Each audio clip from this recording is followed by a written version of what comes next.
Assalamu alaikum, bienvenue dans votre 11e leçon d'arabe. Aujourd'hui, nous allons découvrir la lettre waw.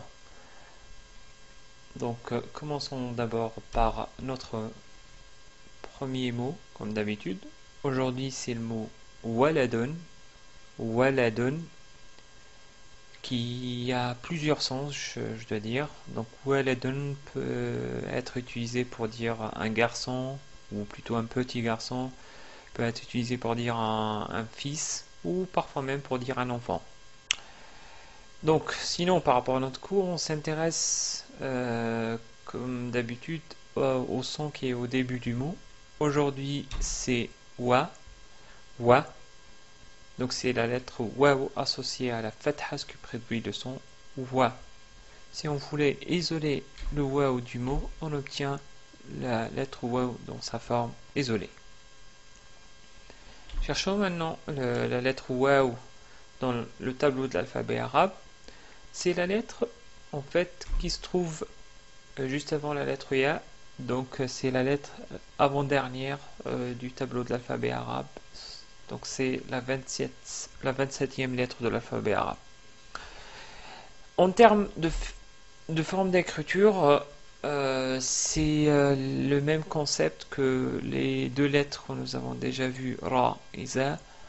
Donc la lettre waw ne s'attache jamais à la lettre qui la suit, mais s'attache uniquement à la lettre qui la précède. Donc dans sa forme isolée, on l'écrit de cette manière-là, comme on l'a déjà vu. Au début, on l'écrit de la même manière que la forme isolée, parce que de toute façon, au début, elle n'a pas de lettre qui la précède, et elle ne s'attache pas à la lettre qui la suit. Comme dans le mot wisada, wisada ou wisadatun, qui veut dire un oreiller. Au milieu, elle s'attache à la lettre qui la précède, comme dans le mot thawbun, thawbun. Rappelez-vous, on a déjà vu ce mot-là qui veut dire un vêtement. À la fin, on l'écrit de la même manière qu'au milieu, comme dans le mot dalwun, dalwun qui veut dire un seau. Donc en résumé, on a ce tableau-là que vous pouvez imprimer pour vous entraîner. Donc la forme isolée est équivalente à la forme au début et la forme au milieu est équivalente à la forme à la fin. En termes de prononciation, la lettre waw est très facile à prononcer car elle est l'équivalente du W dans le mot web. Web, donc c'est wa, wo, oui, etc. Donc c'est très facile à prononcer. Sinon, en termes de translittération, donc on va prendre logiquement la lettre W comme équivalente à la lettre wa pour transcrire les mots arabes en alphabet latin. Donc si on voulait écrire le mot wisada, on l'écrit de cette manière-là.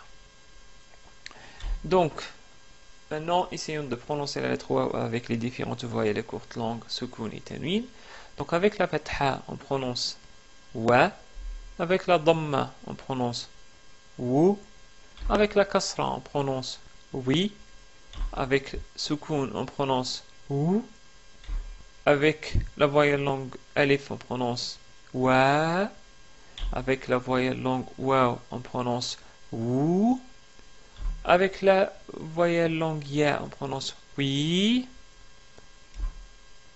Un tanwin avec doublement de fatha, wan. Doublement de dhamma, won.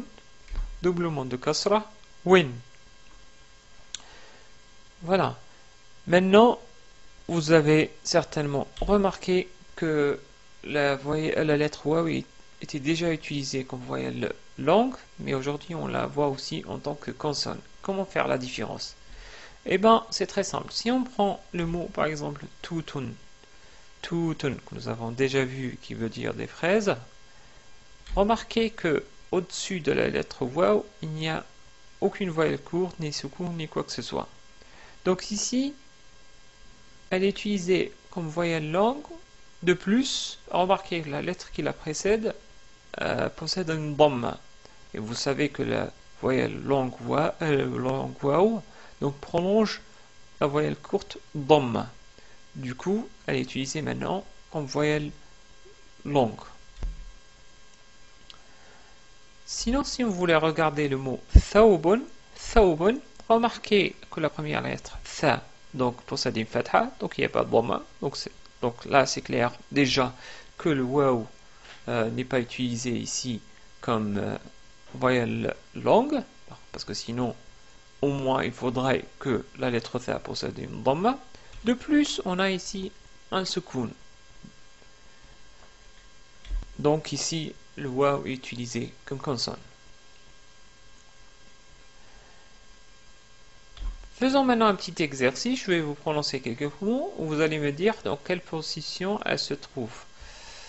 Donc je veux dire dans quelle position la lettre waw se trouve, donc au début, au milieu ou à la fin du mot. De plus, je vous demande de me dire s'il s'agit d'une voyelle longue ou pas. Utilisez bien sûr le bouton pause si vous avez besoin de plus de temps pour réfléchir. Premier mot, wisamun, wisamun, qui veut dire une médaille. Ici, la lettre waw, au début on la voit, c'est oui, wisamun, est utilisée comme consonne bien sûr. Deuxième mot, awladun, awladun, awladun. Ici aussi la lettre waw est utilisée comme consonne et elle possède un soukoun. Le mot awladun pour votre connaissance est le pluriel du mot waladun que nous avons déjà vu. Donc il veut dire des garçons, des fils, etc.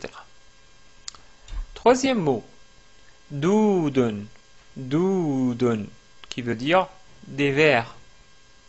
Doudun. Donc là, on n'entend pas la consonne waw. Mais par contre, on entend bien qu'il y a un prolongement du premier del. Doudun. Doudun. Donc là, c'est le del qui est prolongé et la lettre waw utilisée ici comme voyelle longue. Voilà. Nous arrivons à la fin des exercices. Dernière chose, je vais vous montrer comment écrire la lettre waw. Je vais d'abord écrire le mot waladun. Donc j'écris wa. Donc un petit cercle. Après j'écris un arc. Donc un arc comme si j'écrivais le ra ici. Je rajoute la fatha du wa. Ensuite j'écris la. Je prolonge pour rajouter la dernière lettre, dun.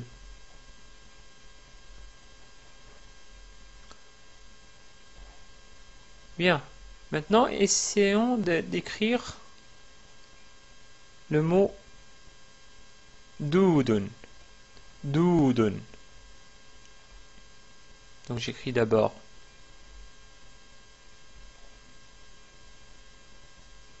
dou, puis j'écris wow, puis dun.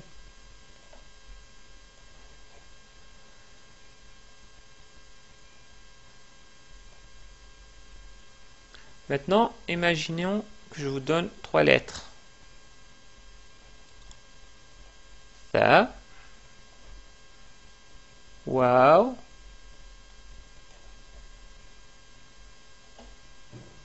et bas, et je vous demande de m'écrire le mot thawbun. Donc ce que vous allez faire, évidemment, donc vous allez écrire d'abord la lettre tha au début, donc on l'écrit comme ça. Ensuite, la lettre waw qui s'attache à la lettre tha, donc on écrit ensuite wa, on y rajoute sukoun. Après, on écrit la lettre ba qui ne s'attache pas à la lettre waw, parce qu'on a dit que la lettre wa ne s'attache pas à la lettre qui la suit. Donc, on écrit ba, on rajoute pun, et on obtient ثوب. ثوب. Voilà, on arrive à la fin de ce cours-là.